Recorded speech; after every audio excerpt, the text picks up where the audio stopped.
You Yeah, only picked up part of the I know. thing at the beginning. John? Yep, on just fine. Should just be go live every morning or every Monday. Well, it should be, did last week. Cool. All right, I'll if you guys have problems. Thanks. Updating your Did you leave your phone. tinfoil hat back at the office? Yeah, yeah.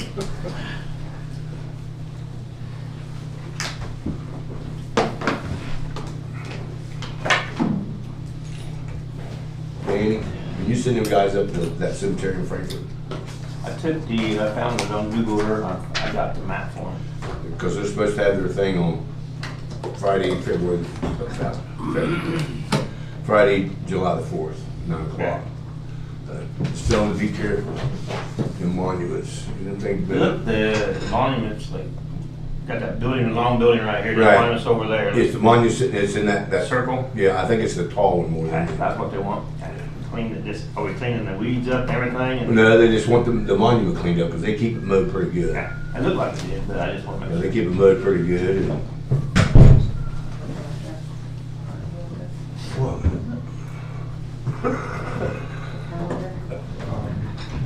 oh, what the heck happened here? I don't know what that is. 11 o'clock. Today. Yeah. 16. I see, yeah, Okay. 10:30 to 2 is how long we have I it. just wanted to make sure that got taken care of. Thank you. Yep.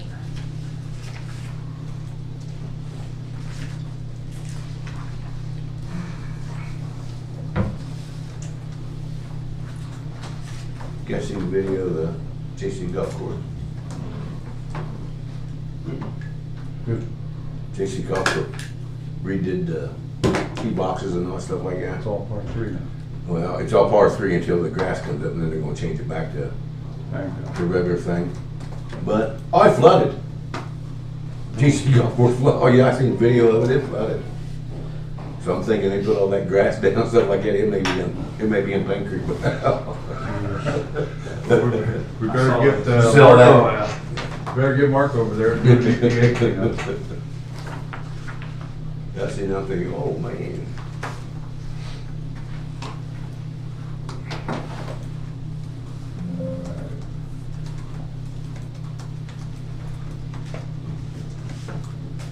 Item 9 o'clock. So we'll call the June 16th Ross County Commissioners meeting to order with what? Pledge allegiance to the flag of the United States of America and to the republic for which it stands, one nation, under God, indivisible, with liberty and justice for all. I'm making a motion to approve the minutes of the last meeting. Second. All in favor, say aye. Aye. We got the motion. Do we approve Brad's vacation? Yeah, we are. Yeah, you've got 2 papers in there in your file. Yeah. Do that when we get to that. I guess we'll start with you guys, so. Okay, the last storm we had, the lightning come in and hit our fire panel, so I've got a proposal from IPS here to replace the existing fire plant panel. So I was working with Josh and, you know, they was wanting to put a whole new panel system in, which is gonna take months and lots more money. So, talking to Josh, he said if we do a replacement panel identical to what we got, then all we have to do is submit a drawing. Just submit an application and the specs for the panel. So, Yeah.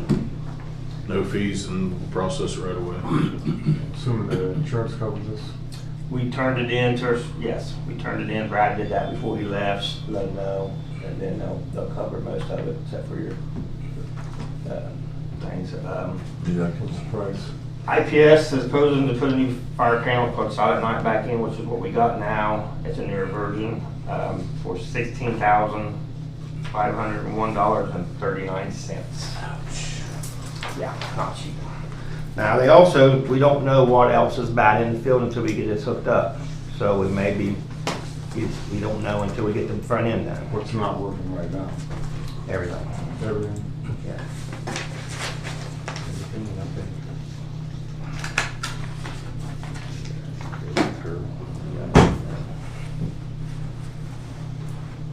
Yeah, you have no dollar out, so you have no, and the deputy's just kind of watching the monitors and stuff for fire watch and stuff for right now. This is installed. Yes. Got your panel installed. So moved.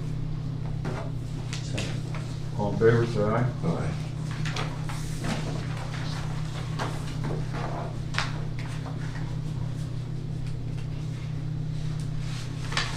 What do we gotta have? Yeah, I'm gonna get that sent out today, get it coming. We have any idea when it can get all the stuff? He said probably in a 3-day period, so hopefully you can get them here by Wednesday. If I get them, I'll send this out this morning.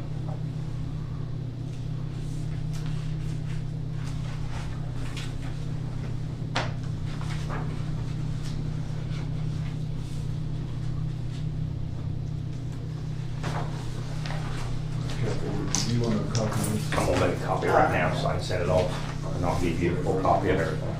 Thanks, guys. Thank you. Thanks, Josh. Bills for the week were $667,488.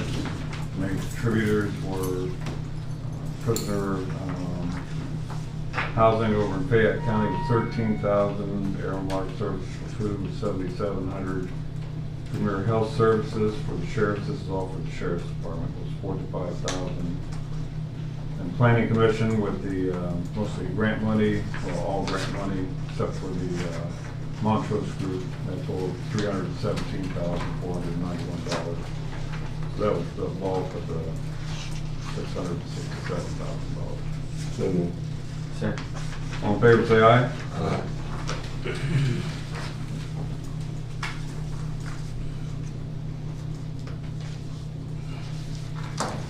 And then now, $173,306,000.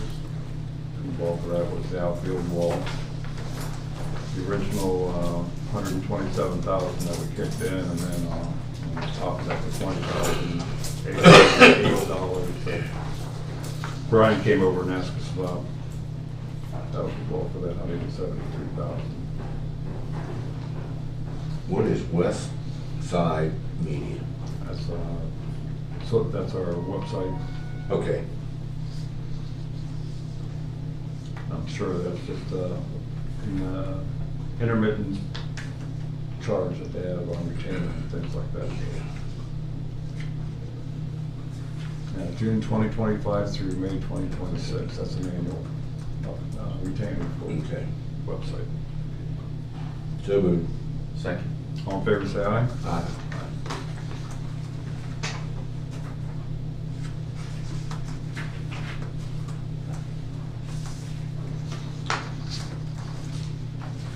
Of course, this, tomorrow we have a meeting at the Circleville Fairgrounds for the Wolf Creek annual decision-making on that joint partnership between us and Pickaway County. If you haven't been there yet, Pardon? take as long as you drive up there than what it does for me. Yep. That'll take 5 minutes.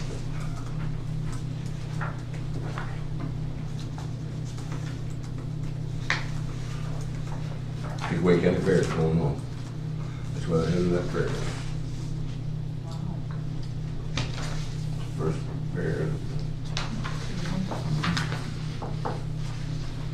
We have transfer of funds, Core Common Pleas for the TCAP grant for fiscal year 24-25. This is a transfer appropriation to move 24-25 funds pending received into the fiscal year 26-27 funding and subsequent new appropriation request. That's a total of $4,500.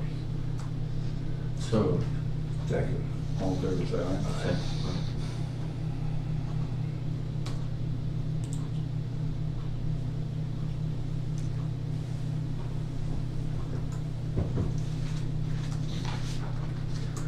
Transfer of funds from general fund to the dog and kennel fund. A total of, this is for $46,850. And I'm not seeing on here what this is all about. Do you know what this is? I Dog and Kennel Fund? don't know for sure, but I think it's funds that they get occasionally throughout the year instead of getting one lump sum put in there.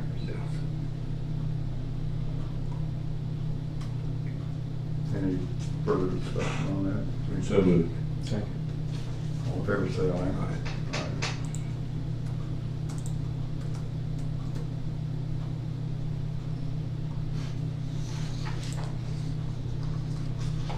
For transfer of funds from pay of Ross County Sheriff 2024 4th District Court of Appeals costs.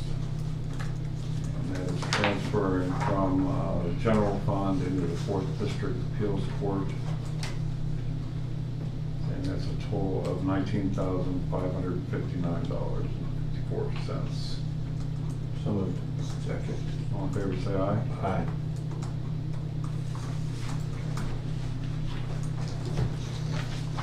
Appropriation, from the commissioners, from the general fund into the county portion of victim witness advocate program. Total $10,556.76. So moved. Second. We got a dual response there. Yeah. Both ways. The county. All in favor, say aye. Aye.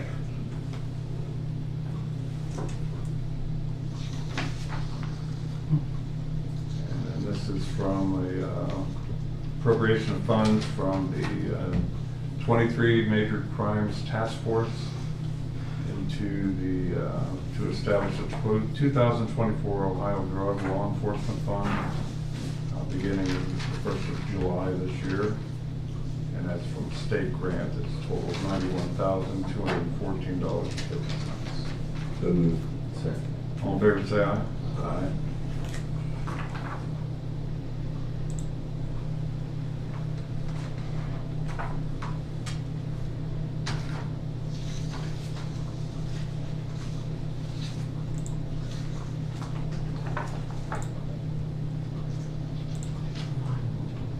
And this is a request from the municipal court to apply for the Court Victim Witness Assistance Program. They're applying for a $34,000 grant from BOCA and a $2,709 grant from SVAA. So moved. Second. All in favor, say aye. Aye.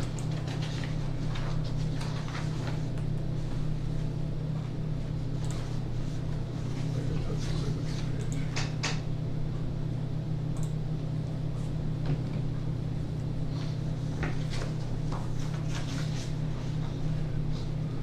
Have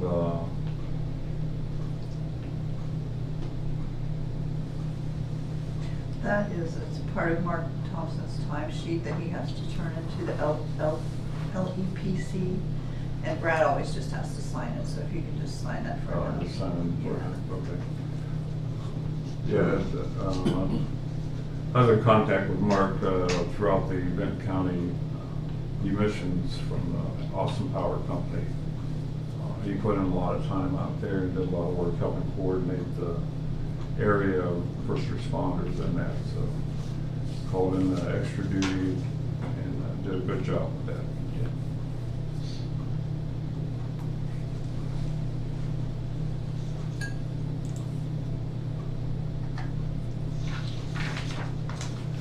Asset disposal.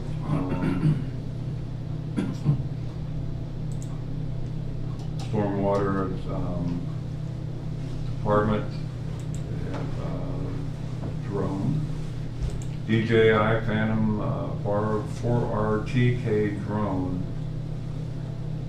That's in good condition. This must be going into the auction, I would assume.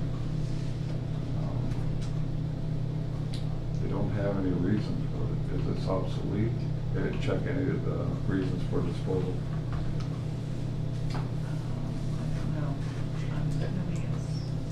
So Josh. Josh. He was talking about this, I went to their, not last meeting, but meeting before that, just to check in, and they were talking about replacing the drone. one has, they wanted to buy an American-made drone because of tariffs with China and everything, and this one has some time on it. I remember that conversation. So moved.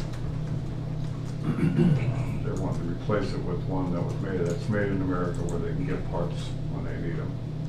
I mean, I know if this on the auction, I'm quite sure of it, but it doesn't say any, I mean, it says it's in good condition and that they're disposing of it, but why are they disposing of it if it's in good condition? Because they can't get parts for it. Okay. All right, well, you talk to Josh, I'll second it and we can move on. Okay. Yeah, Greg brought this up last time. So all in favor, say aye. Aye.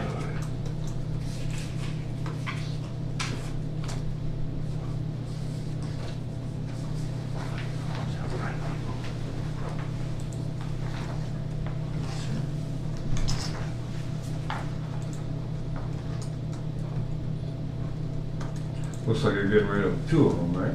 Yeah. Yes.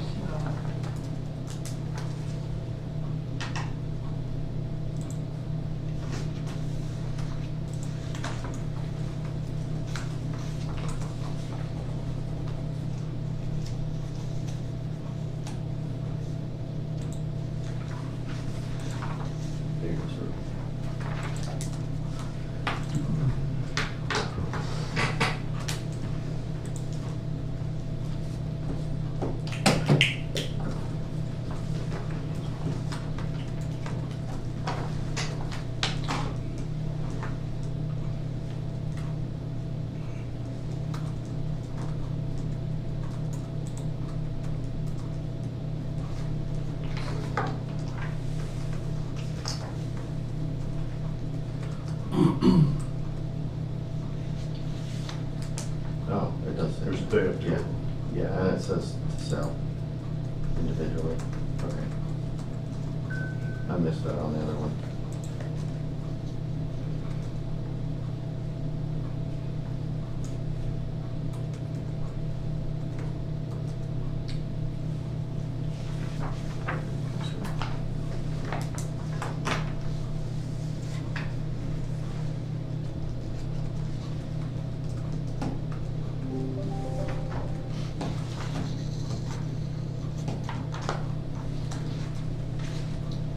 This is a permit to install from the Ohio EPA for sanitary sewer and 3 pump stations to convey flow from Ross County Shoemaker Airport to connection point at Chillicothe Correctional Institute wastewater treatment plant. So this is the application for the EPA permit.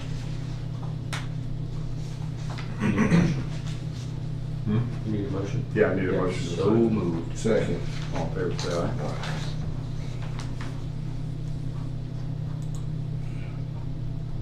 That's Joe on the road.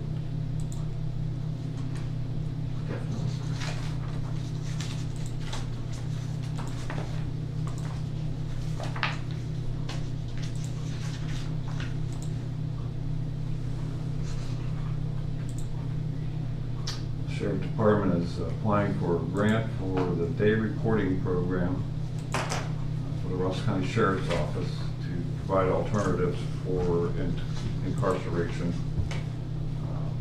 And it centers around behavioral programming, mental health, and substance use support.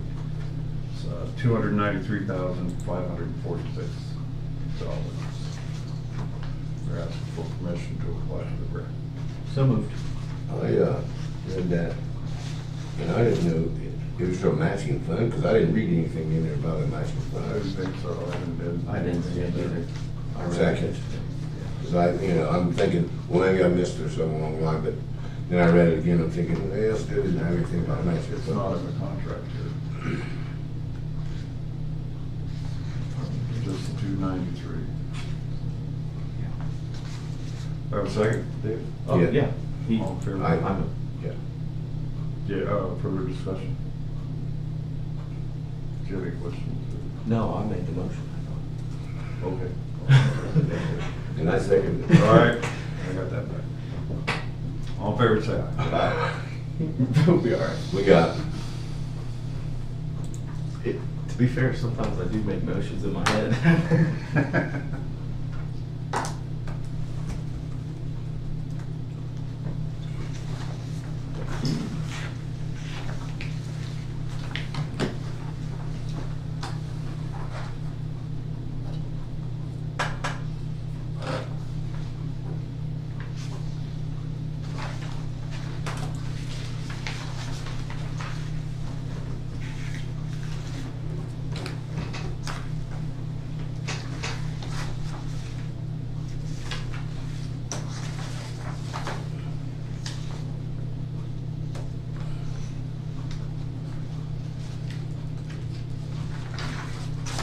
the next thing I got is Brad's request for vacation for the next 2 weeks.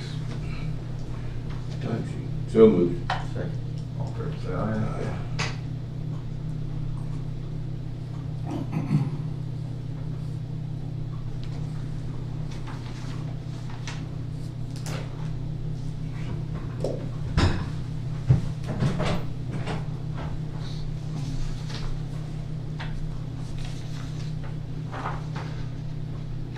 SEPCO reports just for information, right? Yep. You guys get a look at that.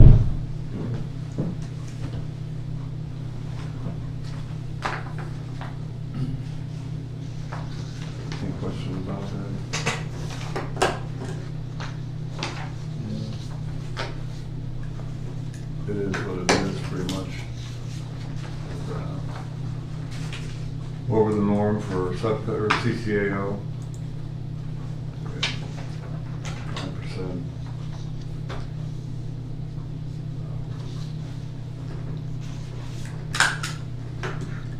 We have a request for the Veteran Suicide Awareness Prevention Program to have a event out in front of the courthouse, September 22nd, 2025, from 8 a.m. to 4 p.m. Ask permission to do that. So moved. Second. All in favor, say aye. Aye. Aye. If anybody wants to stand with them, just get a hold of them and you can go out there and stand for maybe 15 minutes. I can't remember. I think you're right. I think it's 15 minutes, you get to stand.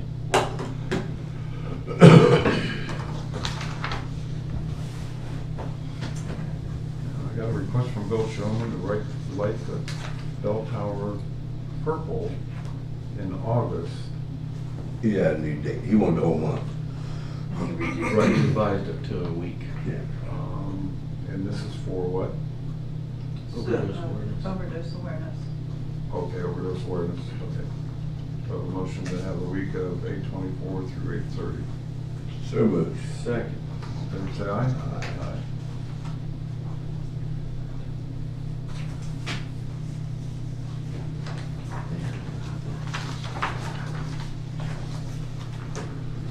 And finally, I have a request from the planning department to alter some of the visitor center design amendments.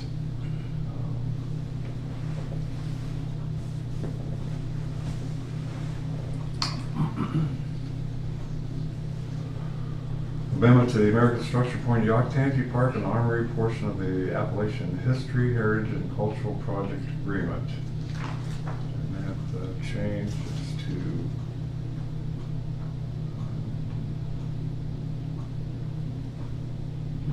this change of location from down beside the Armory to up on Side of the bank. the hill. So, okayed that a long time ago.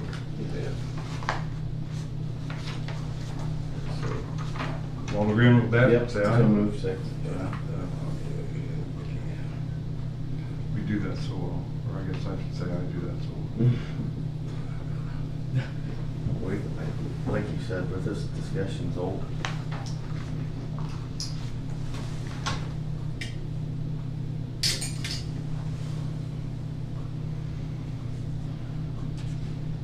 So we can start on that as soon as they get moved out and get it tore down. What's what? I said, we'll get ready to start on that when they move out and everything. Yeah.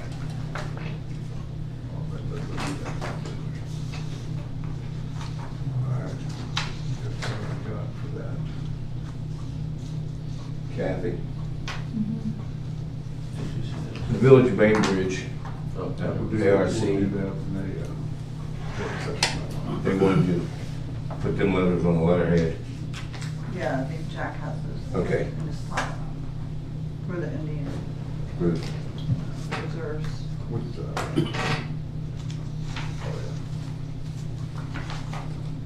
several, I think there's 10 maybe. Yeah, there may be two. Oh, that's, yeah.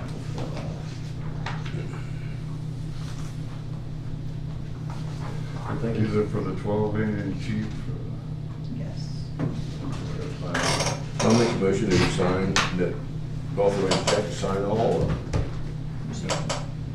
All in favor, say aye. Aye.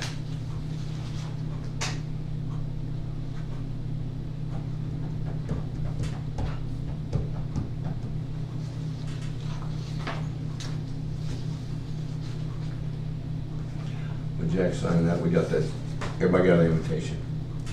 Yep. Invitation to memorial and honor to brave men from Frankfurt area that knew their lives during the Civil War, was buried in Old Methodist Cemetery in Frankfurt. They're gonna have a ceremony Friday, July the 4th at 9 a.m. It's pretty nice. It's a pretty good ceremony they have and I stuff. went to that last year. You guys- It was a good time. Have time enough to go, I'd stop in and give them a yell.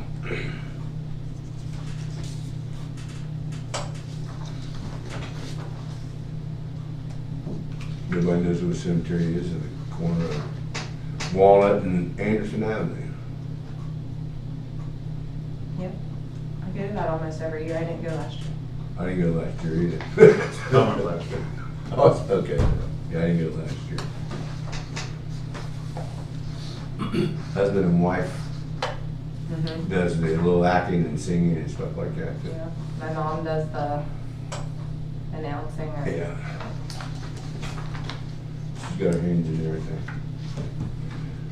in June.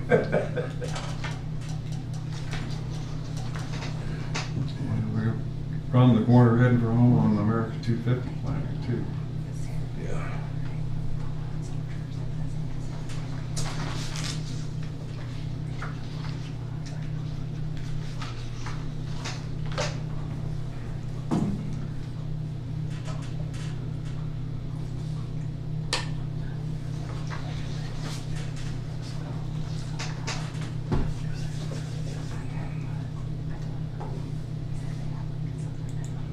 Okay, we took care of that.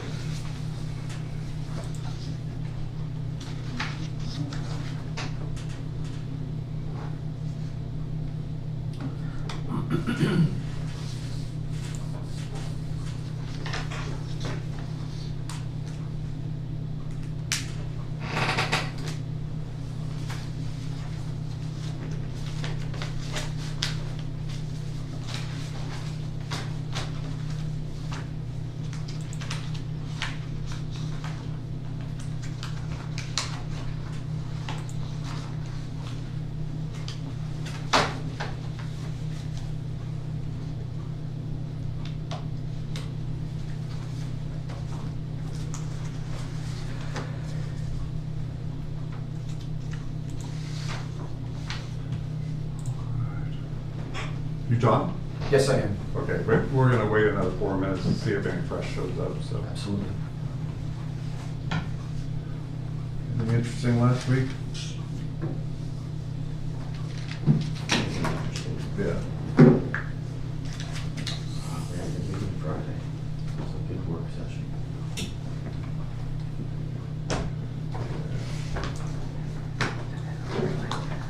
Had a great weekend.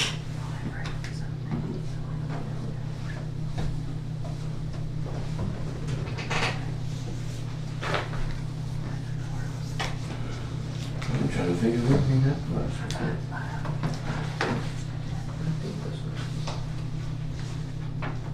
Charles, thank you, let me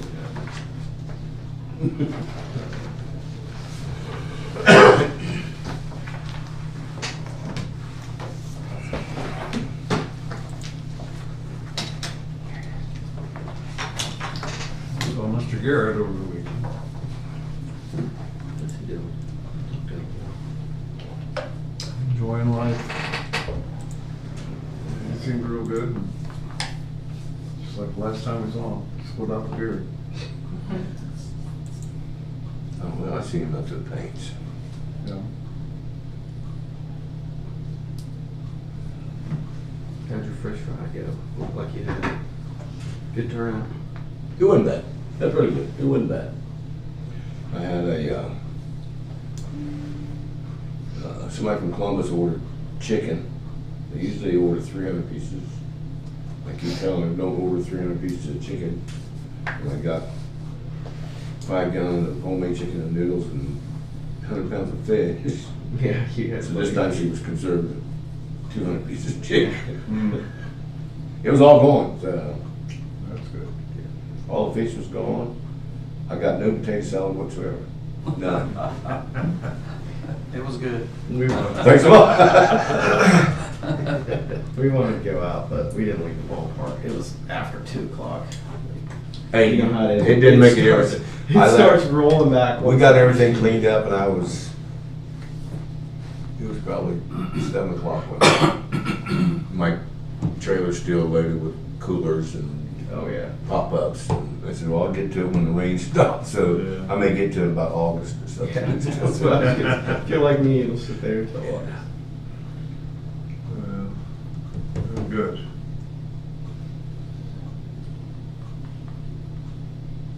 Yeah, the house full of grandkids and in-laws, and wife outdid herself this time. So you could've come out and fed them fish. Better than all the cooking I did on the grill. Look at that. Yeah, burning meat's not my specialty. Oh, I love it. Good skirt steak sandwiches on Saturday. Judge Washburn, he came out and that was. Yeah. I'll tell that story later. Yeah, yeah, we'll tell that later. Good folks out there. Between the flags. Yep. Well, I got 9:29, going on 9:30, so if you want to come up to the table, glad to have you, Tom. Thank you. My name's Tom Harris. I only had 11 chicken wings in my smoker last night. So we operate the River Gauge Paint Cricket Chillicothe down the road here. And about every June, I call cooperators and ask if they want to continue funding for the River Gauge for fiscal year 2026. I called up Kathy, and Kathy invited me in to speak with you all in person today. I was here 2 years ago to ask for an increase for funding for the gauge. I'm not here to ask for an increase. I'm here, number one is to ask for continued funding for the gauge so we can operate the River Gauge again in FY 2026. It is a National Weather Service flood forecast point. And then during the recent high water that we had here in April, we did have technicians visit the site and make sure that everything was reading correctly. And that was my second point, is that we are Department of Interior, but we've been untouched by the Department of Government Efficiency. They actually like our funding and like the way we operate and we do business. Our building in Columbus there was scheduled for a, our lease is terminated in August, but, and we were going to get kind of moved out and go into ODNR facility, but the Department of Government Efficiency actually rescinded that so we can actually stay on our building. So we've been untouched by any changes that you've heard about in the federal government. So those are the two reasons why I'm here. Number one, to ask for continued funding for the gauge. It's $15,000 a year. That hasn't changed in the last few years. And number two, to let you know that we're continuing as normal to operate river gauges here at Paint Creek Chillicothe. We also operate the River Gauge Scioto River Chillicothe as well. And so just those are the two reasons why I'm here today. I know that's, even though we have never had to use it in my recent knowledge, and especially when I was mayor of Chillicothe, about actually the floodgates on High Street, Main Street, and Bridge Street to keep the water out of the city. And we're supposed to be practicing that, but I don't think we do a very good job at it. But you guys are kind of integral to say, hey, better get to work and have enough time here to keep the water out of the city. Yeah. In Columbus in April, they did close floodgates on us based on our River Gauge Scioto River Chillicothe, or excuse me, Scioto River Columbus, which is just off of Frank Road. So they did operate the floodgates in Columbus this April 3rd or 4th, I think it was, when we had all that hot water up there. Circleville doesn't have a floodgate, does it? I don't think they do. We do operate a river gauge there though as well, Scioto Yeah. River at Circleville, and of course here too. Where's the one here? Where's the one for Side River here? It is based up 50 Highway a little ways, just north of 50 Highway. So we get a little pre-warning here when Yes. that's going up. Yeah. So moved. Second? All in favor, say aye. Aye. I think you're a necessary evil. Yeah. We're happy to do this. Now we are. Thank you all for That's letting it, $15,000 to keep it safe, yeah, I know. Thank you all for letting me. Thank you. We Thank appreciate you. it. Appreciate what you do. Thank you, Kathy. You're welcome. The agreement will come sometime in July. There's no funds with the agreement initially. You get billed later on for it. So. All right. Thanks, sir. Thank Next you. time.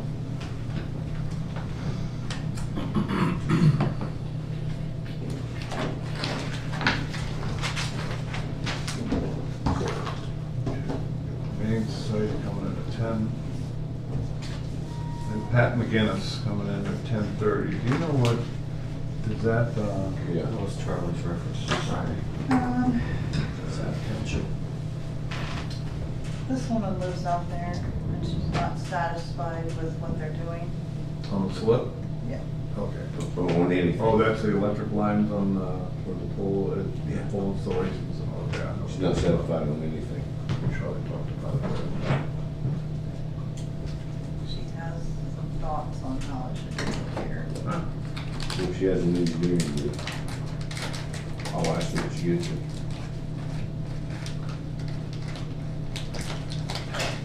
Yeah, I have 11:30 meeting over at the Service Center. Bob Peterson and Mark Johnson. They have a roundtable discussion happening over there today. Corinda Byers is, she does a lot of workforce development initiatives in southeastern Ohio. I don't have her email, actually. Do you know her? Yeah. I was gonna give her today, but She does a good job, and boy, you talk about volatile energy, she's the right person to have and trying to talk people into going to work. I think that's pretty timely with the Big Cell situation.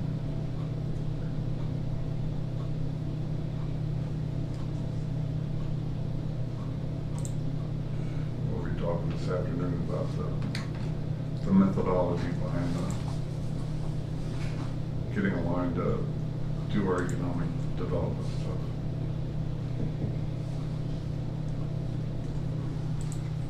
You guys been thinking about that at all? yeah, I'm looking forward to what Brian's gonna provide here today or tomorrow.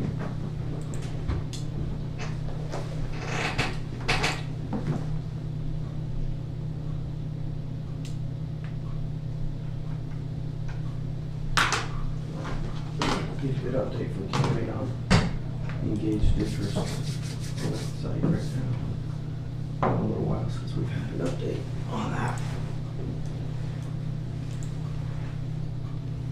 And I want to hear from Jody Mike how things are going at the resource center.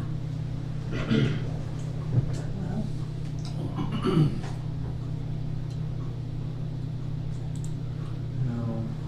Yes.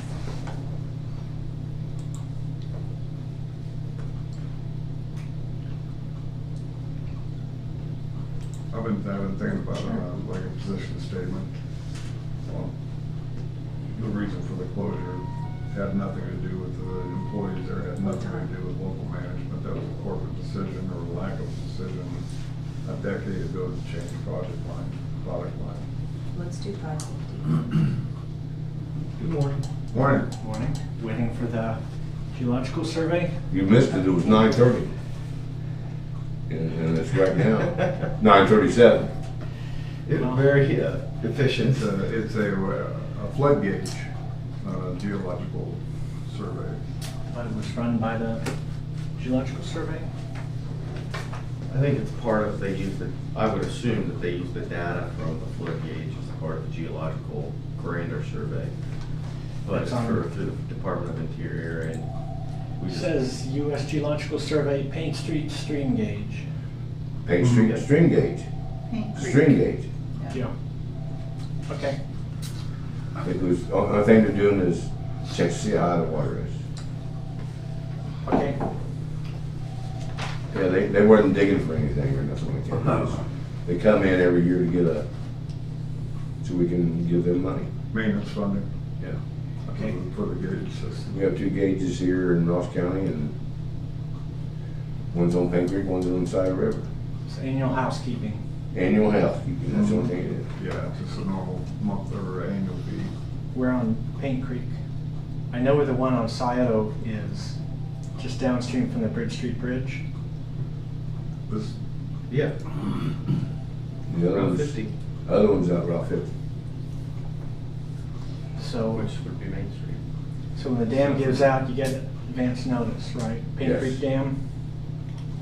There's one in Circleville, One in Columbus. one in Columbus. One in Chillicothe. And you have Humane Society at 10? yeah. Okay.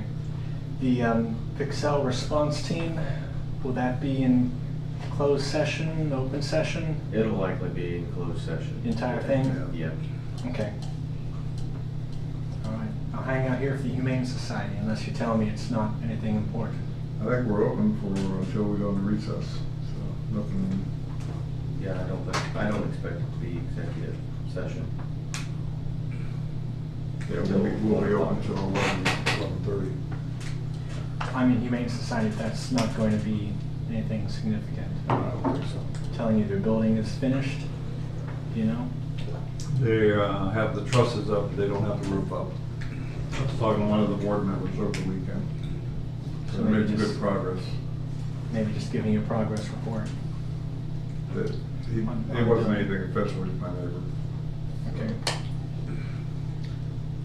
Well, I'm here, I might as well stay here. Okay.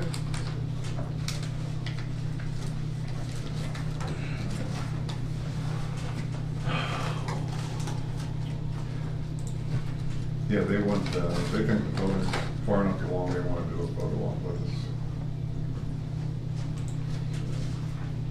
We'll talk about that this afternoon too. Yeah.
Do you go to any Pixel meetings that we're not in? Well, Pixel, I told you about this, the only thing I did last week was a brief call with the Department of Labor following our meeting at the White House a month ago. Oh, okay. That was just to share exactly what the current status of all the circumstances are. I gave them a full breakdown of union labor versus non, the status of the existing contract that expires June 30, in kind of just advocating on behalf of the workers here, ensuring that the Department of Labor was aware of what was going on. There was nothing substantive about what they were going to do except for follow-up with state and regional U.S. labor operations to make sure that they were engaged with us. But I'm, based upon what Jody had said, with what we're already doing, what Job and Family Services is already doing, is kind of in coordination with the department. It wasn't really, I mean, I'm glad we made that touch base, but it wasn't anything where there was an immediate outcome that came from it. Yeah. It's gonna be tough to hang on to If there's anything happening at that site, it's way above. There's nobody stepping in and making paper tomorrow. Well, I think our role too, you know, we haven't been directly engaged with Pixel or HIG beyond, you know, the local management that we've engaged with prior to this coming down. But we can be advocates, and we have been advocates to Bernie Moreno, to Senator Husted, to others on behalf of the local community and the workers. And I think that was my point and what we discussed when we were in Washington, was we don't have any control over the status of their negotiations that they've been trying to negotiate since last August. But we as the community would like to see Pixel and HIG be fair to those who have been trying to negotiate a new contract, and now they're left without. Their current contract has no severance, has severe penalties for drawing their 401k or pension plan.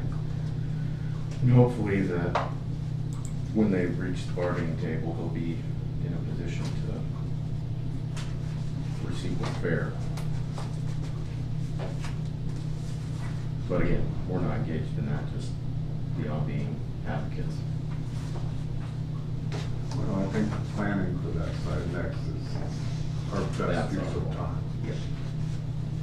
I thought it was just important with honestly, there had been a back and forth email chain since April. Mm-hmm. And then finally, okay, this new one notice just went out. We gotta make sure that you all are aware of this. And they were. I don't know how much they would have been if they weren't scheduled for a call from me, but. Well, we have little impact on Right. existing businesses and telling them what to do and what they can't do. Exactly. They own the business, they own the property. But I think the MOU that is being worked on is fair asks I agree. and puts us in the best position. We just gotta decide how we're gonna play that out in roles and responsibilities, and make sure we have all the issues checked as we go along in a orchestrated dance instead of a chaotic movement of response. Mm-hmm. And Kevin, that's probably, I mean, that's why we need to stay in executive session later this afternoon, is there is still, based upon our understanding, still interest engaged in the site. I chatted And with. there's next steps around redevelopment that are all they fall under executive session ability. Because they're what-if scenarios. I mean, we have to look at all the cause and effect for each course of action. And it gets to be crazy talk, it gets to be things that we would never rationally consider, but we have to talk it over and get through a bit, and just grabbing a portion of that and report it as news is not what that's about. So that's why we're in executive session. So it's- I understand, as long as you're following the sunshine law. Yeah, it is. Yeah. That's what I was trying to say. I chatted with Tammy on Friday, so she gave me some insights. Okay. She mentioned Bernie Moreno had recently released something about this. I tried to look on his Facebook page and his Senate page, and I couldn't find anything. Maybe I need to ask her. Yeah, the MOU is still under development and not subject to be released yet until the final details are not developed. I thought she said Moreno had released something just recently that is a part of the.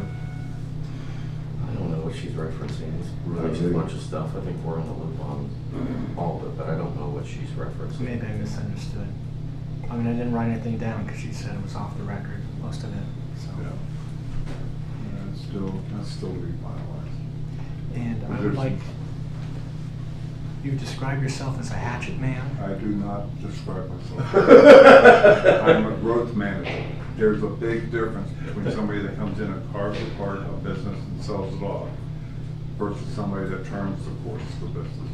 Okay, maybe I you're am joking. not a hatchet man. Did I misquote you? Pardon? Did I misquote you Yes, you did. in my article? Yes, you did. Okay, you should have told me. I can correct it. The correction will be on page 36. Exactly. On the bottom, really small. Yeah, real faint, yeah. No, I want to interview you about that, your perspective as I'd be happy to not a talk to you hatchet about my man. experience, yeah. Is there time we can do that soon? Not today, today's a bad day. Okay.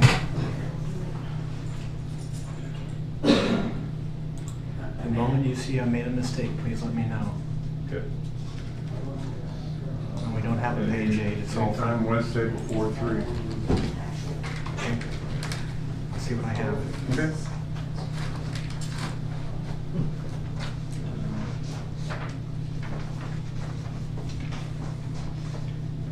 I was reading a lot of my handwritten notes from that, for that story, so I hoped I got things right. I think you mentioned that during that meeting that day, and I said, no, I'm not a hatchet man at that time. Because you asked me if I was a hatchet man, and I said, no, I'm not a hatchet man. You know, you have to do things where you separate non-value added activities from value added activities. Because non-value added activities cost you money and yield no results towards the objectives of the business. So the best way to gain money and have money to spend to turn the corner is to take that expense out of your budget and apply it to something that contributes to your bottom line. That's quite different than carving up the parts and selling them all and be the depth of the business. That's a hatchet man. Where all you want is the money to get out of it. That's what's happening down the street. Private equity groups are hatchet men. They rescinded each other, that's all. I've had a lot of opportunities, a lot of offers to become a hatchet man, but I said, I don't do that kind of thing. Well, we can discuss that further. Okay. Right. Did they rescind the records request? So we're still trying to work on that and get to it sooner. I was just, Needed to make sure we didn't need to redact on the emails, which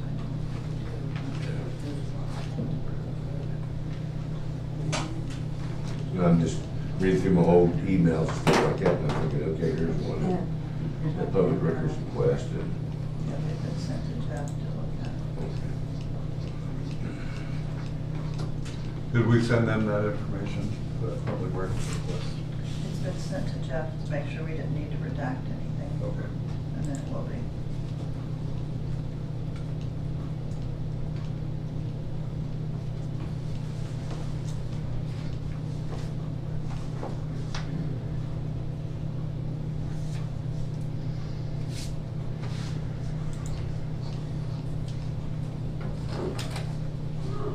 So you are not a hatchet man, what do you call yourself instead?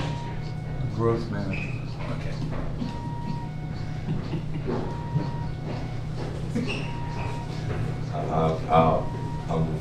I'll leave it alone, Jack. Thank you very much. I appreciate it. It's like, call him janitor, or custodian or engineer.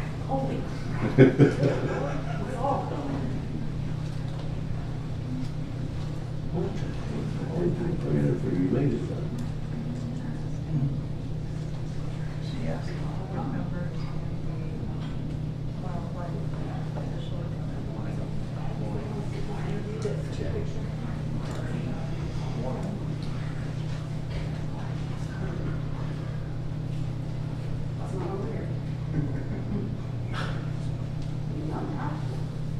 I don't think you're able to follow the. Nah. I do have a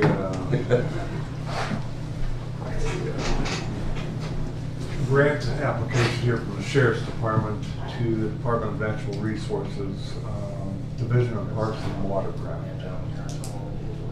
$10,287.90.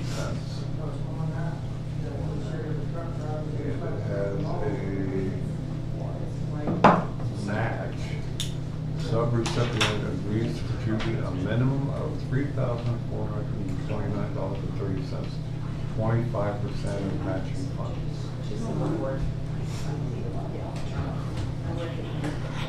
George sent this over here for electronic signature.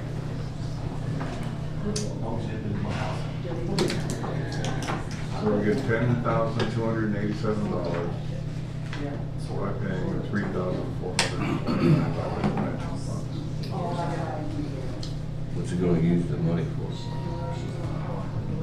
Marine Patrol for $6 grand. They get that every year. That's it, they get that, they apply for that every year. It's the same money. Do maintenance on that. Okay.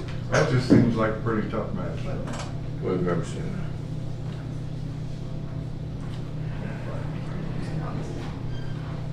So, motion to go ahead and sign this? Yeah, I mean, honestly, it is a tough match. I would guess that this is probably not something we use very often. But They just but it's there in case there is an I think emergency. you prepare for the boat and stuff like that. That's it. It might even be scuba gear and everything. Ernie was a diver, sure. Yeah, but I think that's just watercraft. I think it's for the boat, isn't it? I think it's for the boat. Probably anything to do with water. Marine Yeah. Patrol Assistance Grant. Okay, has to do with the water rescue and stuff, so. Yes. Second. All in favor, say aye.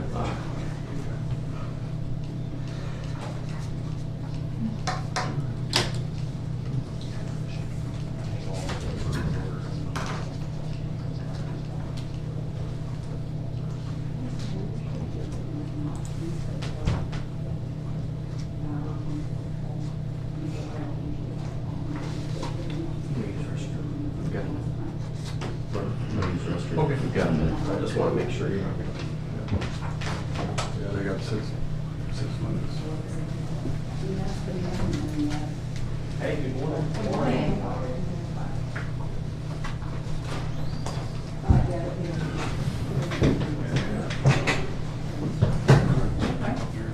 You going that way? Yeah, I'm going this way.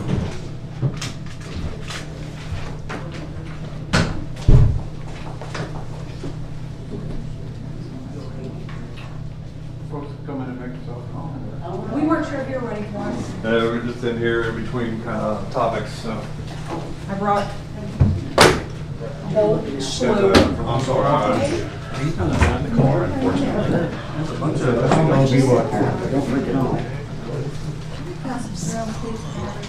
Yeah. It doesn't matter. Bradley, I would like for you to sit up here, please. Golf Gordons, do you want some?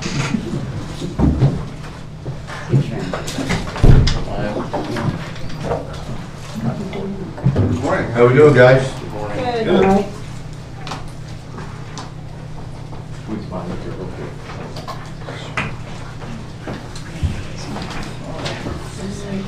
Information on it.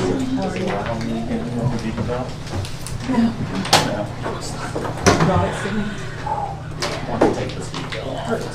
No, you can take one of those, if you want to.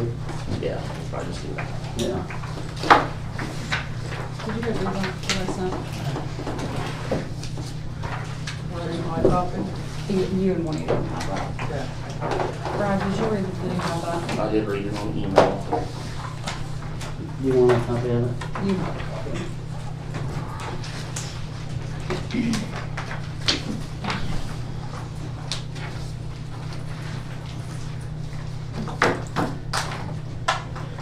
I've not met you guys before. Hey, Brad Adams, Chief Human Agent.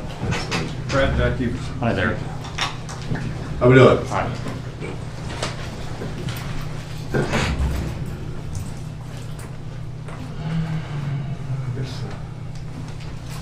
Russ is here, so. Well, thank you. Tell me what we wait on. for having us. I brought Brad. He is the Chief Human Agent at the Fayette Regional Humane Society. He also contracts with us to help us with things. So I think that some of his knowledge will help us navigate what we need to do going forward to try to sort out whatever's happening. So since you guys requested the meeting, I'll be more than happy to hear what your concerns are. We can address those and then we can try to go forward with some of the things that we have. I sent you guys a document. I'm assuming you've all had a chance to read it. I try to be as thorough as possible without being extraneous in the information that I provided you. So I also brought Johnny, who is our board president, and Jody, who is a board member with me, just for transparency, in case they have any other input or questions. So and I think everybody here knows that I'm Jen. Okay. Well, we appreciate the report. It was very thorough. And, Thank you. I appreciate the information that was in there. Also, a list of the board members that we requested. So I think thank Sarah you. provided that. Sarah was supposed to be here, but she had to transport dogs. As you know, our vet's office burnt down, so we've been struggling to get dogs fixed, so that's where she's at. Okay. So, do you want to? Yeah, first, thank you, Jen, for this. This is, You're welcome. I thought this was very thorough, and I think it lays out a lot of some of the things we've got to sort out here. I wanted to say, first of all, I was flippant when I was talking about the support that we've given to the Humane Society. I think it's an important partnership, and I wasn't trying to contribute toward any sort of tension. I did review the meeting video from that, and I don't think that I meant to suggest at all that we wanted to renegotiate or revisit the contract. I think, though, as part of this conversation, it is important that we reference the existing contract, which at that time I had not read. Okay. So I just wanted to say that I think that our support is continued. Our partnership between us is strong. And obviously we've got challenges to overcome, but that's normal in any partnership. For sure, So absolutely. I just wanted to set that as part of the conversation. Well, thank you. I appreciate that. That I think that, you know, what you all do is important to me, and I appreciate it. You're very welcome. Only concern I had was is when the dog wardens take a dog in, In what manner? let me, I'm sorry. you're just like my wife. She I'm won't so let me- sorry. She won't let me finish either. I apologize. Maybe it's you. Maybe it's me. Yeah. They take a dog in, Mhm. and the owner of the dog has been cited, Okay, and it has a court date. okay. Them 3 days or however long you guys keep the dogs shouldn't even be involved in that. Because you have to keep that dog until they go to court. Okay, that's partially true, yes. Well, not partially true. I was a police officer for I almost understand 40 that. years, and so if I feel evidence away, I'd probably have my butt chewed. No, I completely understand that. However, there are processes that are in place that are not being used to prevent us from holding dogs for 6 months. So that's where it comes in. The particular instance that I referenced in the thing, like those there were wrong things done on both sides of the board. It was obviously, it was not a decision that we made alone. It was not a decision that they made alone. And this is definitely not to state that. Like, we're not trying to say we didn't do anything wrong. The problem lies in that if you read the paper, for me to hold, at this point, it would be 70 dogs since January is not feasible. It isn't possible. Because we're holding, if there's 70 dogs that are in limbo from cruelty or neglect cases, you expect me to hold 70 dogs in my building indefinitely through court? Is that, do I understand, is that what you're asking me to do? Yes, to give Okay. you a direct answer, yes. Okay, well, my direct answer to that is that that's not possible. And because the things that need to happen are not happening, we're going to require that the probable cause hearings or the lien hearings take place, and if they don't, we're going to refuse to house those dogs because you're not following the due process for someone. Because the way that I understand it is that, and Brad can probably help because Brad does a lot of these, within X amount of days, there has to be a hearing for probable cause for why the dogs were removed. In that hearing, the judge or the magistrate or whomever can say, okay, well, there is cause for this. The person whose dogs were removed is subject to $15 per day for X days for every dog. So if that person then cannot pay that fee, the dogs, they relinquish their ownership of the dogs. That's the whole purpose of the hearing. And Brad, if I'm mistaken in the way that I've explained that, you can help me understand. I guess we just want for those processes to take place. I spoke with Dana Pinella. She's an attorney out of Columbus. She specializes in animal law. And she has informed me over and over that the way things are being done here are not legal. So, and we want to rectify it. And her answer was, well, then if they don't have the paperwork, you're going to turn the dogs away. I'm like, well, I don't want to do that, first of all, just because I've worked with Pam and Juanita for the last 10 years. I have no ill will, but I'm just telling you, if you're asking me to hold 70 dogs for 60 days, for 6 months, we are going to have to readdress our contract because we cannot, because we don't even have that many kennels. They won't be able to continue to do their jobs because there will be nowhere for the dogs to go. The stray dogs. The stray dogs. So like I said, there are processes that I think that we can take to rectify it, but if we're not going to take those processes, then we are going to have a problem. See, this is That's why I what I said, asked we- both of you to come in Yeah. today. The to thing get is, to the bottom of this. is that's a problem through the court. Okay, but if they're So the not court- filing for those things, which I don't know So that if they the are. court- So if the court is not doing what they're supposed to be doing. And I'm not saying they're not, I'm just saying, as of right now. If they're not having a hearing, if the court's not having a hearing within. Are they that probable having them, cause Juanita, hearing, that you're aware? Within that certain time frame. That's what I'm saying, Because like. right now, the way I take it is you gotta give somebody a ticket. Yep, And they give them a court date of 7 to 10 days down the road. yes. That's for a, Nobody even sees anything about that dog until 7 to 10 days Which- down the road. well, and then they That's- don't, that's only, the arraignment, they plead guilty, not guilty, or no contest. Yeah, I know that. The case I'm working on right now, I'll use this as an example. I got called out to a camper one night on Blaine Highway, a small camper. Multiple dogs in it, a trailer beside it had burnt down. So I was there to check the conditions of the dogs. Well, from what I seen inside the camper, I had to contact Judge Ager to allow me to enter that camper and remove 16 dogs and 7 babies. It was Which we assisted with god awful. Yeah. on our own time. I didn't even have enough space in my truck. I called, Sarah actually was working, and they sent a few of the Humane Society out to help us with the van, and I called Juanita in. The fire department was there with But us. these 16 dogs were completely dehydrated, couldn't even get blood out of them to do blood work. So they was in conditions that you really can't hold them at the shelter. They needed to go to rescues that have places to take care of these issues. And like the 7 babies, they were newborns. I mean, palm of your hand was as big as they was. So in a shelter setting, then they end up with kennel cough and Well, the baby's died. pneumonia, and the babies die. It's not humane to house dogs. And we've learned that through the either. veterinarians. But the thing is, what I'm trying to say is, I set the court date within 10 days for the actual arraignment, okay? So they pled not guilty. So now their court case isn't until July 3rd, which is a pretrial. Now, when you go to a pretrial, sometimes there's additional pretrial you have to go to a month or 2 later before you hit a trial. So it takes a few months of process, Sometimes longer. and if we're holding those dogs, then they're gonna have to euthanize dogs that are adoptable. Not the aggressive ones or anything like that, but strays that we brought in that are friendly. Or strays that the public's brought in, because sometimes they'll see a dog on the street or out in the county, out in Tar Hollow, they'll go ahead and bring it into the humane side. But while we're trying to hold all the cruelties, you know, you may have, if you got 79 cruelties, there's how many cages in the back? 48 now. 47? 47. That's the problem we're having, is the space. If I was a defense attorney, or if you cited me for having cruelty to animals, Yep. and you give me a court date 7 to 10 days down the road, and you take my dog to the Humane Society, and that dog gets put down, I'm gonna go ahead and plead not guilty too, because the evidence is gone. Right. Well, may I speak? You know, the evidence is gone.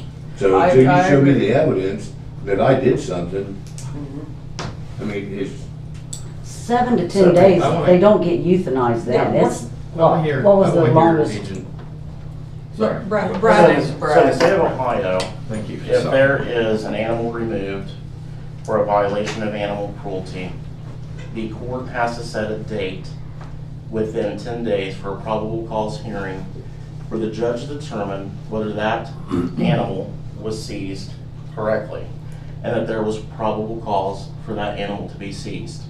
The same as if you entered into a house with a search warrant and removed drugs, there's going to be a follow-up hearing. So it's the same thing with animals, because animals are considered property in the state of Ohio. There is something called cost of care. And at that hearing, your impounding officer would then ask the judge for a cost of care bond to be given to the court to take care of those animals for a period of 30 days. The judge typically gives the dog owner, cat owner, a specific period of time to pay that cost of care. 7 to 10 days normally. If that owner cannot come up with the cost of care, the judge may forfeit the animal, considered property in the state of Ohio, to the impounding agency. So therefore they can dispose of them the way they need to. This is giving the person who is being accused of a crime due process, which you have to when you seize any property. And it's not making a humane society to require a humane society or an impounding agency to care for their animals for a period of even 2 years. The cost of care is not necessarily $10 or $15, but a lot of places in Ohio, and you'd want to match that, is usually $20 per animal for 30 days. You revisit that every 30 days and do another cost of care hearing throughout the tenure of the court case. This is required by the state of Ohio, by the impounding officer or the officer who calls the animal to be impounded. In the state of Ohio, the impounding officer is described as a humane agent, a peace officer, or a municipal animal control officer. If the municipal animal control officer has within their duties that the city has set to enforce animal cruelty laws. So those are the people who are allowed to do that. And then that also provides money to the agency to take care of those animals without placing themselves into a financial burden. This is a requirement. This isn't an option. This is what the state of Ohio requires under 959.132. Who do you report up to? Is it sheriff? Yeah. Me? We report to a board of directors. In Ohio, humane societies can appoint their own humane agents to enforce animal cruelty laws. Under Ross County, we would report to Jen, the executive director here, because they contract with us to provide humane law enforcement services to this county, other than dogs.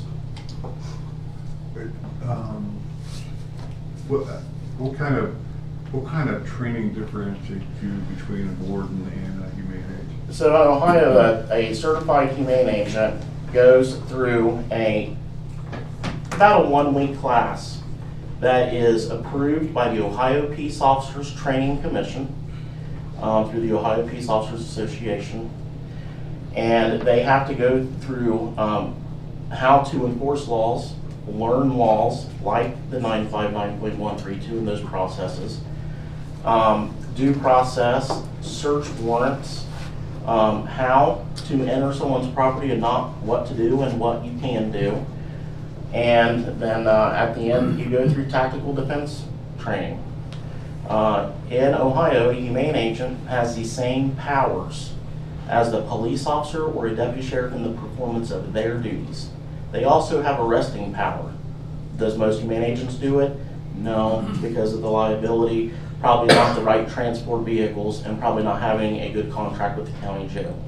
So if anything like that happens, you would normally do a mutual aid or agency assist and call for a deputy sheriff or a police officer. You carry a weapon, what is that? This is a taser. We carry a taser. We can carry a firearm just the same as any other law enforcement officer in Ohio, like the game warden. However, as a nonprofit organization, we have insurance. Our insurance says it would be an additional $13,000. Now, this was 5 or 6 years ago. It's probably even more. $13,000 to carry lethal force. So our insurance says you can do less than lethal. So we have tasers that we are trained in for both dog or vicious human, I should say. We have those now. We have an ASP baton, which is where we are also certified through that. Nothing we carry goes without certification, how to use that. So that's what we carry. We've had numerous requests from Juanita about additional securities. PPE, maybe? That and, authority. Mm-hmm. And, we concern ourselves with training, having the next law enforcement official on the board. And Sure. just common sense that, you know, we don't want to put people in a situation that, A, they're not equipped to handle by PPE or equipment. And then also, what training gets you past the point of, you know, years and years of law enforcement training to handle yourself in a defensive situation and have the best results come out. To do that So, stuff. Humane agents, not only humane agents, are defined as law enforcement with the police and the sheriff powers in the performance of their duties, but also dog wardens. When you enforce a law, and whether some people like it or not, because we don't have to go through peace officer training like a police officer or a deputy sheriff, they don't like to refer dog wardens or humane agents in law enforcement, but whether anybody wants to refer it or believe it, these two here are law enforcement officers. They are given powers by the state of Ohio to enforce all laws, to write tickets. They're enforcing laws. They should be referred to as law enforcement, respected as law enforcement, and given the security they need as law enforcement to protect themselves and animals. About 44%. I run a page that has only sworn humane agents and dog wardens on it. From time to time, I do polls to see what people are doing in Ohio. And about 44% of humane agents and dog wardens in Ohio also have the access to a bulletproof vest. While some people giggle at that, they don't understand that humane agents and dog wardens, there's like, I can't tell the percentages. I mean, I read stats all the time, are almost 2 or 3 times in contact with criminals just as any other law enforcement officer. You don't know who's on the other side of that door. You don't know if they're hyped up on meth or any other drug where they think that you're somebody else. A robber, I mean, not necessarily looking like another type of law enforcement, and they need that protection, if that was a request. Now, just as 2 weeks ago, the National Animal Care and Control Association had put out a position statement that was endorsed by 20 other state animal control associations that do endorse the PPE of tasers and bulletproof vests and several other, and I can print that out if it's ever needed, I can email that. Things that are required. There is a National Animal Care and Control Association. We say animal control because animal control is the umbrella over the 25 titles and across the United States, because everybody's got a different title, like police officer, marshal, you know, different things. And they are under the animal control umbrella too, although they are tasked with just picking up stray dogs. But there is an umbrella national association that also provides national online certification for that type of work, but it doesn't give them the certification for the state of Ohio to be humane agents to enforce laws. They would have to go through the state of Ohio approved. Did I go too far on that? May I speak just really quickly? There is the courses that he is talking about for the things that they're currently doing that we're asking for them to get trained better to do is taking place on the week of September 29th through the Ohio Federated Welfare. The Ohio Animal Welfare Association. I talked to her this morning. It's 1 week, it's online. As I said in my statement, the Humane Society will be happy to pay for anything that they need. We want to give them the training that they need so that you can be confident in what they're doing, that you can be protected legally, and we can also protect ourselves legally. It's not going to create any additional work for them. It's just going to empower them and give them more knowledge to do things so that everybody can be comfortable in what they're doing. Again, I want to restate, like, this is not about their qualifications or their educations or their intelligence. It's about just learning how to do things in a more standardized way. So. Well, my thing was, it's not, everybody's not on the same page. Okay. That's the problem with it. That, you know, if the court's not going along, you know, and these dog wardens are not doing the same thing that what they're supposed to be doing, and you guys don't understand what they're supposed to be doing with these dogs. That's why we're here. Yeah. I mean, it's just a this It's is the more first- misunderstanding than anything. For sure, and I think this And is the yeah. first step, and I hope that we can all move forward. Because when they came in and we talked to them, and they said something about where they had dogs and the dogs were put down before they even went to court, I'm thinking, you can't do that. As a police officer myself, if I got rid of evidence, they're gonna have me sitting in the county jail because. We didn't do it alone, like, we Yeah. spoke to them, so, Yeah. and that was another one of my contentions, like, obviously, we never want to do, first of all, we don't want to have to tell somebody that we've euthanized their dog. I know that you probably don't know the emotional ramifications of that, but that's a huge deal to us, like, we don't take that lightly. However, we're euthanizing a third of the dogs that come into the building right now without having to hold these dogs, and so if we can get them the tools that they need so that you can be comfortable in them doing the things that they need to do, we'll be happy to pay for it. Like, again, this is about collaboration and us figuring out how we can close all the gaps, because our attorney said, you are going to get sued. And I said, well, the county's also gonna get sued, and none of us wanna get And that's the sued. same thing I'm thinking, you know,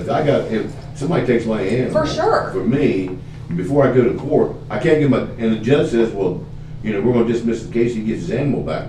Well, my God, dig him up. Yeah, I know. Well, that's what- And that's what- very, that's- it's very. I mean, and that's very and simple to we get, understand yeah. that the gravity of that situation is very heavy for us. That's why there are laws in place to prevent that from happening, and as long as those are being followed and there's a process, I mean, anybody can sue for anything, but I think that's gonna give you more immunity from Right. liability. But now, my judges in Washington courthouse, well, now my judges are here too, but we don't do the dogs here. I went and had a sit-down meeting with my municipal court judge and said, this is the law, because the last thing I want is a judge to be sideswiped and not know something, then my credibility is gonna look really bad. So I want the judge, and it is very common for judges, attorneys, and police officers and deputy sheriffs to not know animal law. They teach they don't teach much in that. So then when you have someone that's trained in that, then they respect that more. So I just had a simple conversation with my executive director and the judge. This is the law. This is what is expected of the law.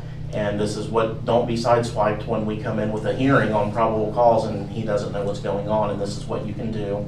We brought in a form to the judge for it to be approved to be used to serve upon the premises or the owner as a 24-hour hearing. Now, our court allows us to set the hearing date. There's some courts that you just, within 24 hours, you have to tell the court sends notice, and there has to be a notice on the property within 24 hours or in a conspicuous place or served to the owner. So as long as that is all followed, the situations that have happened recently. It seems like that us here in Ross County, we need to make sure the judges are informed what's going on with it. The law director's office definitely needs to get involved in that, so everybody's on the same page.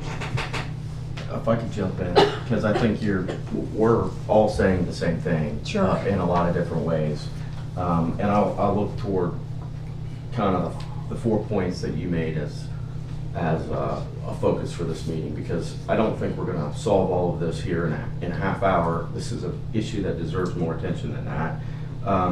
But to me, it's about, we talked about this phrase during a work session, our PPE, our priority, protocol, or procedure, and expectations. Right now, I think we all have the same priority. That's animal welfare, that's communication, that's working together, right?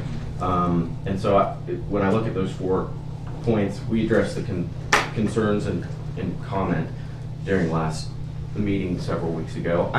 Honestly, it's a frustrating situation, and I think we all share the same frustration. I think, thank you for clarifying kind of the legal responsibilities between the various entities in the room. And in this document, you've offered some protocol and some solutions to the challenge. We don't have the authority to say yes or no on that, but I think we're partners in, as you said, getting the right folks involved so that we can set up the processes and procedures and put those in place so that these problems aren't continually reoccurring, and we've got professional animal control that is meeting our obligations under state law and obligations to one another in service of those priorities. And then another, I think, important thing, which was contributing to some of the miscommunication, is that when you all came in here, it wasn't an agenda item, it wasn't something that we had the opportunity to prepare for. And I spent a lot of time in the days leading up to today's meeting, reading and informing myself to make strong positions or informed positions. That's very difficult when we walk in the room with an urgent problem. Sometimes that's the case, you're just gonna have to roll with it. But a better procedure from our standpoint would be for that to come through the county administrator and make it something that we all have the opportunity to invite all the stakeholders at the table. All three of us are informed on what the topic is going to be. And that was very helpful, I think, in setting up this conversation that we're having. So I would say our homework will be to schedule some follow-up. We've got to, as you said, Udi, bring in the county prosecutor, bring in the judges. I mean, it's very clear we need to have some sort of hearing process. Is that municipal court is what you guys normally go through is municipal court? Unless it's a felony. Unless the felony is, you know, but And everybody's on the same page. We're going like this. In either case, there ought to be a hearing process so that it will determine, you know, how long those animals need to be held for the appropriate time, the appropriate cost of care, to cover, you know, housing those animals. And we would like to be part of those conversations if Brad is willing to be I part. think we should be. Brad, how long have you been doing this, Brad? 26 years. Brad is probably one of, if not the smartest and most respected person in animal law in at least Southern Ohio. He is a wealth of knowledge, and I respect the things that he says, and I look up to him for guidance in these situations, because obviously I'm not a law enforcement officer. I never heard of Section 95. And I was a police officer for And you know, years. It's about education, I mean, and that's really I what mean, this is. You know, anything to do with an animal, something like that, first thing to do is get on the phone and say, call the dog board. And Mr. Lowe, that's you know what, that's appropriate because you guys aren't trained in all that. And peace officer, there is that you have your alcohol division of law enforcement, you have your game wardens, so then you have your specialized law enforcement that are trained specifically in those laws and how to investigate that. Where when you have all the law enforcement and all these divisions come together, I mean, you can make things happen. Yeah. We want to give that to you. We want that for you, and I hope you know that we want the best for you. We want you to be confident in what you do. We want you to have the proper tools and procedures in place, so. We'll try to get everything together. Thank We'll you. see if we can get a meeting, sit down with the judges and the law director's office, and we'll go from there and see what happens, you know. Maybe also somebody from Chillicothe County Police Department, somebody from the sheriff's office can also be in the meeting too. Because now, you know, you guys go down and take care of something in the city, and the first thing you do, as soon as you guys pull up, the police officers leave. Yeah. I mean, that, you know, Yeah. I mean, that's a fact. Yeah. I mean, Oh, yeah. It's a fact. They don't want anything to do with dogs. We're at the bottom. We're at the bottom of the totem pole. I mean, Oh, yeah. and we don't ever Oh, yeah. request other agencies to be involved unless we need them, or there's someone being, you know, belligerent or something. A lot of times if the police or sheriff get called before we do, they get dispatched, they do what they're supposed to do and just wait for us and leave, so. Well, this, Less it's dangerous.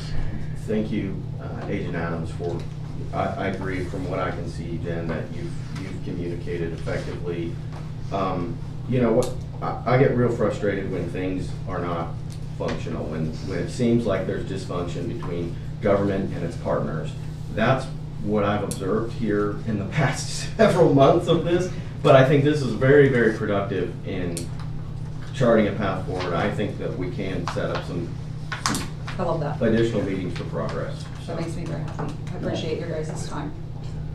We may have to wait. Just Can we have it in your building? Have a meeting in your You know what, I would love for it to be in our building if it's done, and, I mean, I hope we can do it before that, but yes, we can. Well, I mean, again, Do it in the old building. we love our partnership with you, and you guys are obviously invested in what we do, like, let us help you to be better invested in what they're doing, and then it's, guess what, it's less worries for you guys, because they're gonna get the training and the things that they need, so. Well, I think it's important because, you know, what we're really dealing with here is a member of somebody's family. For sure, And absolutely. it is emotional to that extent, and it can get heated real quick. So I want to make sure that you guys are equipped the best that we can equip you in both PPE and body armor and things like that, as well as training on how to use it, when to use it, and to what extent to use it. I don't want problems to originate that we didn't foresee, and things to get really out of hand in a hurry. Because it is an emotional situation, and what am I telling you about this for you, Liz? I know. How long have you been doing this? But I'm just How long? trying to 24 say years. that, 24 years. yeah. I've been doing it 24 years, I know. and I am a humane officer. Yes, she is. She is certified as a Yeah. manager, so she is legally allowed So to that's, sign us up to do that. that's the first distinction that we have to understand here, the difference between a dog warden and a humane officer, and what you bring to the table as a humane officer. I need to know more about that. And I'm glad you brought that up, and it was a pleasure meeting you two that were examples of this for a long time. But our commitment to you, I think is without question. I mean, you know, we help with money, we help with the building, but Sure. the service that you provide in this county is important. I mean, we work with, I consider these two people my friends and my colleagues, so I just, again, I don't wanna get sued. And I don't want them to get sued, and I don't want there to be heated stuff with them, and we have a way forward, we just have to sort it out together, Right. so. So we'll do that, we'll get together with We'll the get together with judges. Thank judges you. and stuff like that, and see if we can. Please And you'll just be included keep us in it. apprised of what's Yeah. going on and where we We'll, need to be. we'll throw you guys in that meeting. Thank you. I'm sorry that we had to go through all of this to get to this point, No, but this was good. here we are. Yeah, this is good. I do have, and I will leave it with you, this is from the Ohio Animal Welfare Federation. It talks about calculating cost of care for the dogs and things, and we kind of talked about that. Just so you guys are aware, it costs us on average between $36 and $46 per day for every dog that we're housing. So if you're asking me to hold 3 dogs for 6 months, that's $19,000 to $26,000 just in care for those 3 dogs. So we're not asking that from the county, but I'm just telling you, like, those are our actual real numbers for dogs that we're caring for based on the last 2 or 3 years, so. Well, thank you so much. So my dog at home costs me $35 a day. I mean, I don't know, here's the difference. We have to pay for other things too. No, it's gonna cost you 36. If your dog comes up, I I'm understand gonna what charge, you- but I mean, that's what it's That's- gonna, that's yeah. what it's costing us, and it's not necessarily what it costs, but to ask us to pay for $19,000 worth of care, which is like 20% of the money that you give us for 3 dogs, like, the math doesn't math, if that makes sense. We do understand that. Okay, perfect. I appreciate your guys' time. Thank you. Thank you very much. Thank you. You guys have a great day. Thank you. You guys have fun. Oh, good. I'll see you later, man. Take it easy. Guys, I went to the training for humane officer. Oh, we're doing good. It's probably about 8 years old, might not be totally up to date, but I can bring it in for you guys to review, make copies if you want, if it would help at all. I appreciate that. Yeah. Thank you, John. Appreciate your time. Pleasure to meet you. You know, man, good.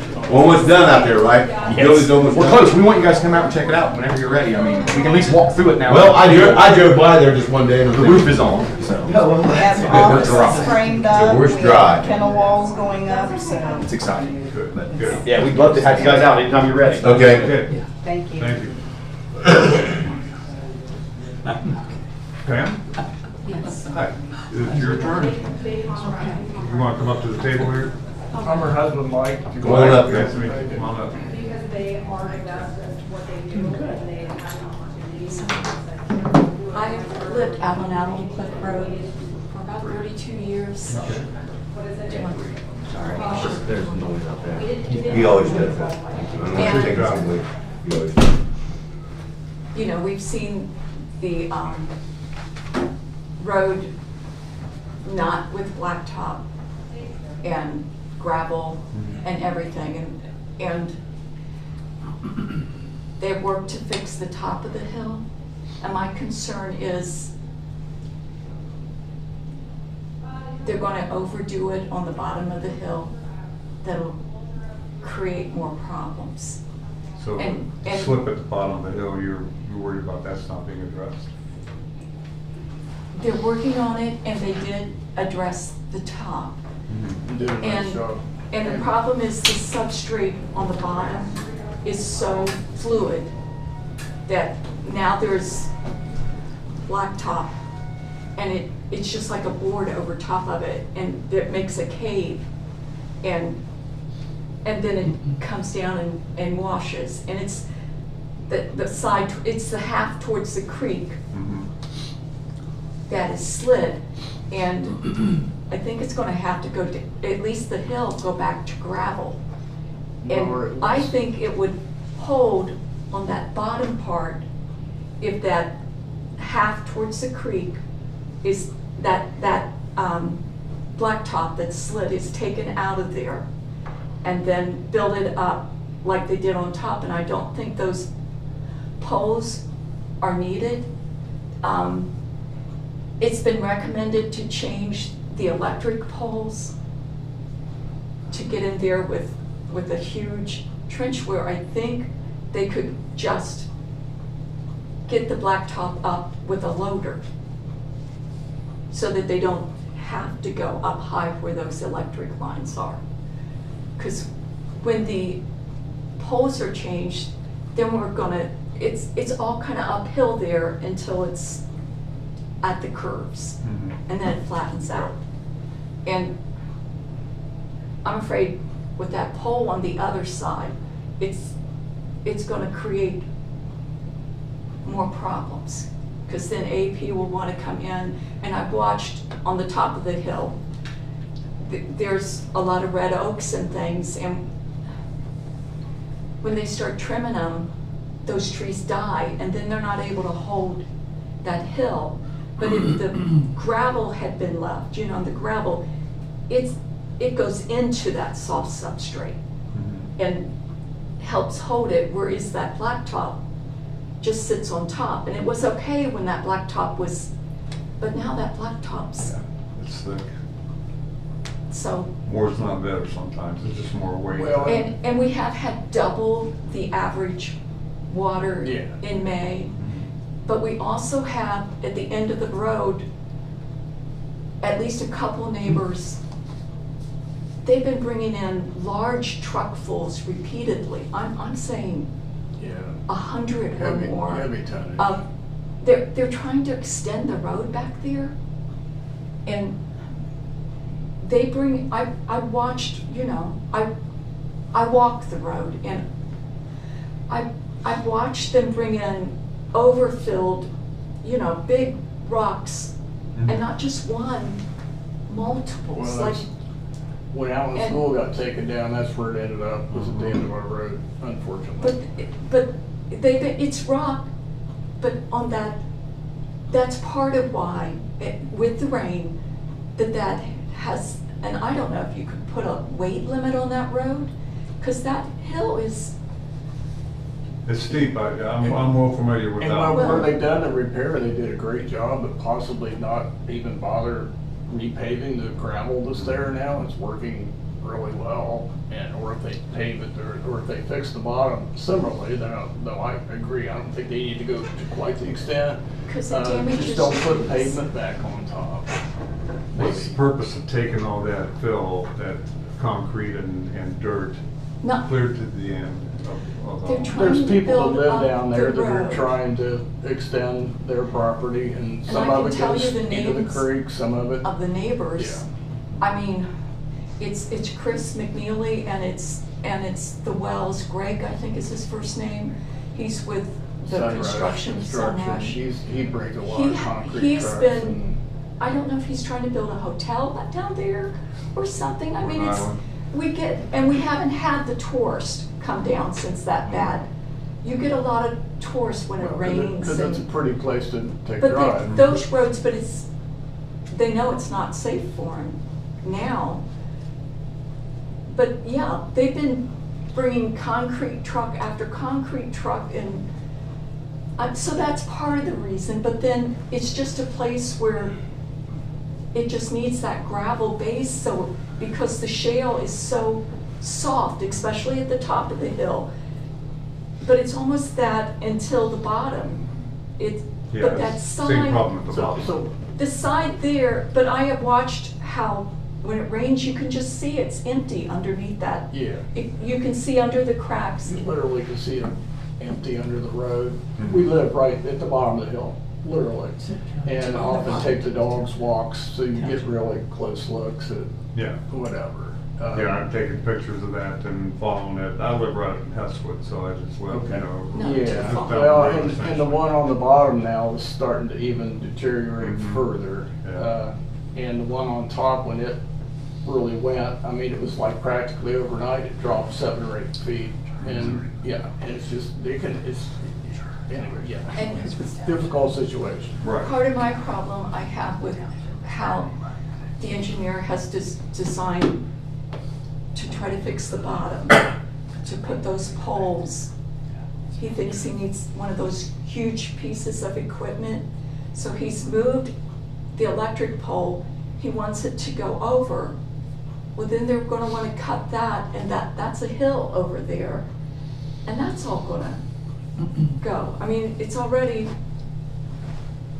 you know, on that side, and Yes. Plus, when they move the electric, they're gonna have to take out numerous trees on our property to do so. And we own 3.1 acres, and we don't mow anything because we like to leave it for nature. And we really wouldn't like to see all those trees have to come down. There's already a place that goes through the property at the bottom that we're kind of used to with the way the lines run right now. But when they move the poles, it's gonna be a pretty massive amount of trees have to come down. Where do you live, on the tree side or on the hillside? 1298 at the bottom of the hill, we're on the right. We're up on the right. As you're We're one of going the out few of town. houses that are on the floodplain down there. Right before our Down settles. below the road. We are up Right. above. The road. We are out of the floodplain by, Right.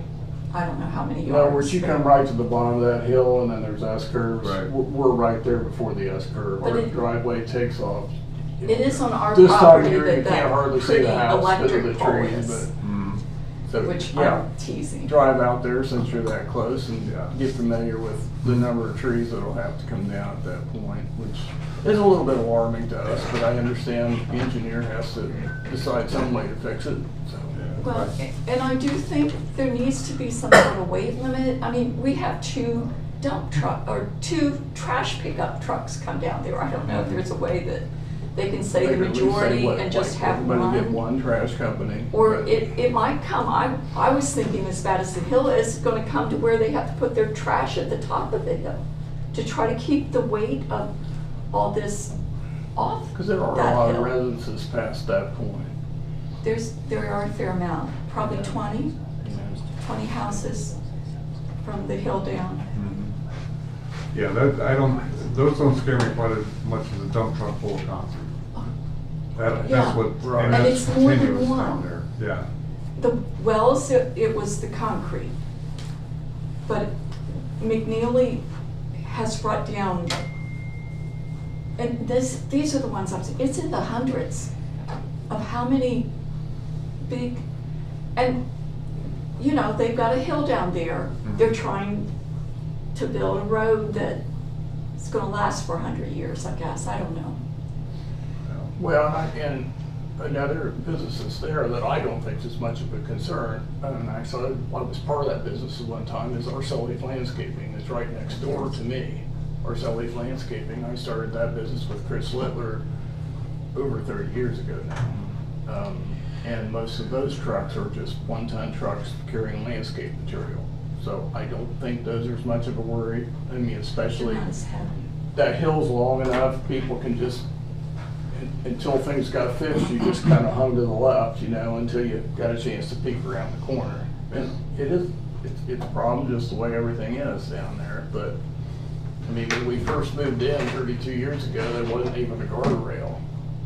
The trees were the It was guardrail. gravel. Yeah.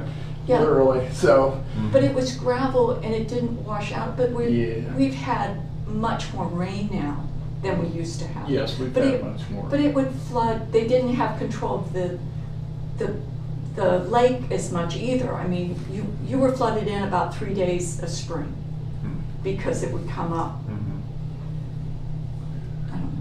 Well, anyway, we're expressing our concerns and would like it to be looked into a little bit further before action Or happens, or. I I'd don't- like you to reconsider that the second one doesn't have to have all the poles. They do need to remove that blacktop over there that's fallen, that's in the road, and there needs to be a gravel base put down over there. Yeah, Charlie and I have talked about that. When that originally slipped up top, I mean, to the point where it was unusable, we went out there, 3 of us were before David's time, but we Yeah. went out there to take a look at it and, you know, have Charlie explain to us what the remedial issues were to get that back in service, because we know that's a dead-end road, and that's one way in, one way out, and if it goes out, then, you know, you can paddle downstream, but then you're against the current coming back home.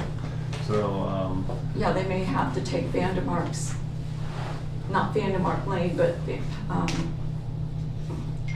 Dailies. Dailies. Daily, yeah. He's got cutting roads. okay. Logging That roads. logging roads past Arcelli's, and they may have to take that up and over because that gets off the shale. That's not the shale there. Yeah, that's the It's problem, different the shale. substrates on those hillsides. We got a similar situation at Cooks Hill, Yeah. and Pink Creek's eating away at that. You know, that's not the problem down here, it's the Right. shale's more of a problem. But, yeah, the one down towards the bottom of the hill is on the radar as well for repair. And, I haven't talked to Charlie specifically how he plans to engineer that, but Charlie's been doing this, with these roads, with these issues for a long time here. And we trust his judgment. And Scioto Township, that's actually a township road, it's not a county road. That's right. So we're getting into this conversation with it and trying to help out as well. So, that wasn't another earthquake, was it? No. I think it's those big airplanes that also fly over us sometimes. Jets, I guess.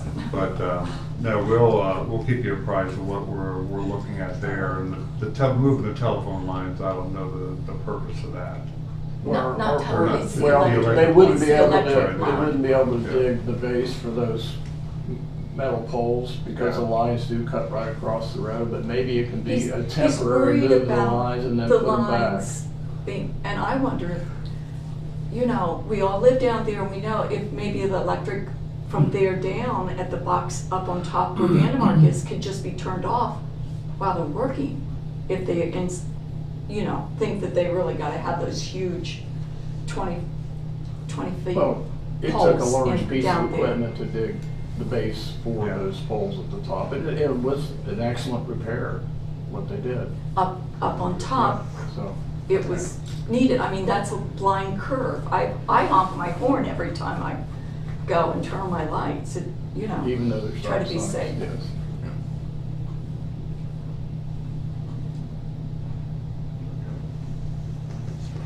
So we'll talk to Charlie about it and see what Alright. needs to happen, what should happen, and the best way to repair that road, just to try and make sure that, I don't know, we can't ever say it's never gonna happen again, just Right. because of where it's at and what it's made out of, but, Yeah. get the best way to bring back the integrity of the road.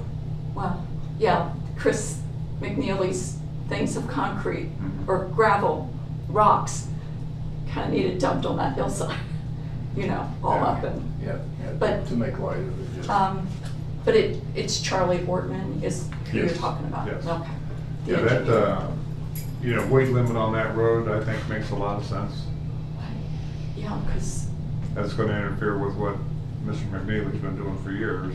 Yeah. But- Well, and, you know, sometimes that will be difficult to enforce, we well, realize and maybe that, but it's been damaged now, but once it's done, it'd be nice it if that's probably done. should be a weight law so that hopefully he knows he's not supposed to, and I think I would be one neighbor to call if I see it. Yeah. Right now, I guess he's allowed to do all this, Well, if there's no weight limit on the road, then he's Right. allowed to do it. and I've not seen anything that says there is. No, Yeah, no. there is on a couple But it's of where there's- bridges out there, but not, yeah. It's worthy of, you know, a conversation about that when we look at the repairs and what needs to be done to the road to make it stable, and prevent this from, try and prevent it as best we can from happening Right, again. right. All right, Thank you. Appreciate Thank you you. coming in and talking to us about it. okay, thank you. Thanks. Good to meet you. Thank you.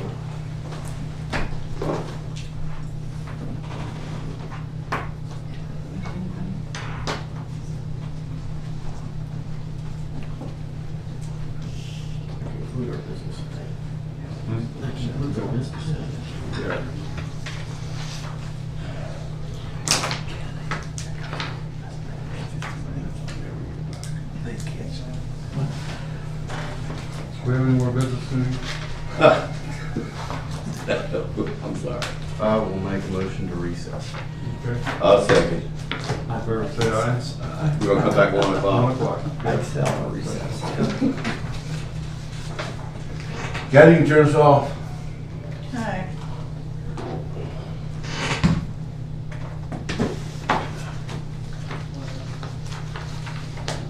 Are we off now?